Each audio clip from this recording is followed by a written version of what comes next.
Alright guys. Today's physics video is all about state changes, internal energy, particle models, and more you'll need to know for GCSEs.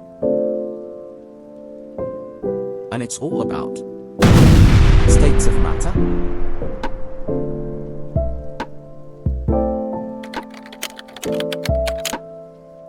First of all though, internal energy. Internal energy refers to the total energy stored by the particles and consists of its kinetic and potential stores. Kinetic energy is stored due to motion, whereas potential energy is stored due to particle arrangement.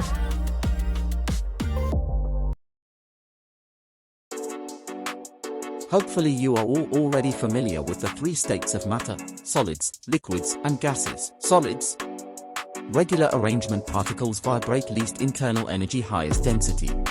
Liquids. Random arrangement, flowing and touching particles, more internal energy, lower density. Finally, gases. Random arrangement, not touching, most internal energy and lowest density.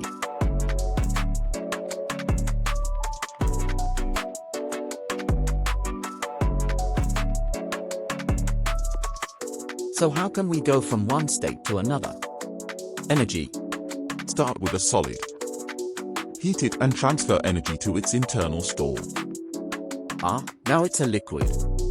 The solid has melted. Now heat it more to give it more energy. The forces are broken and now it's a gas. The liquid has evaporated. If you cool the gas, energy is taken away. And now it's a liquid. It has condensed. Cool the liquid and it freezes to become a solid again. Sometimes a solid can sublimate straight to a gas and deposit from a gas straight back to a solid. That's not common though.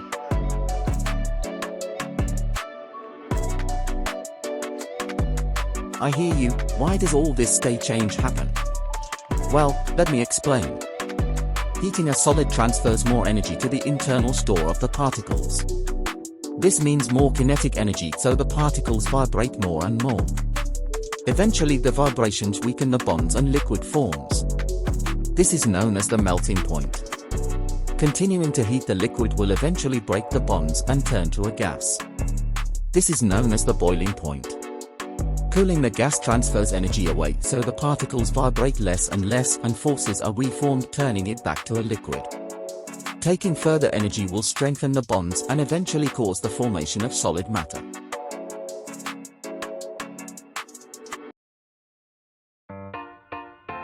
Okay, final piece of information, graphs of heating and cooling matter. At the letter A on the graph, the substance is a solid and it is below the specified melting point. At C it is a liquid as it had melted, and after boiling it is a gas at E. The changes of states occur at B and D, where the lines are flat. The flat lines correlate to the addition of thermal energy but ending the rise in temperature while the state change occurs. This is because state changes require energy, as we know, so all the energy is being used to change the state rather than increase the temperature. As it melts at 0 degrees Celsius and boils at 100 degrees Celsius, this substance is going to be water at room temperature.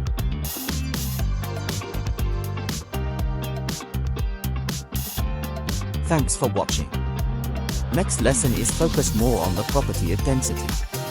Subscribe.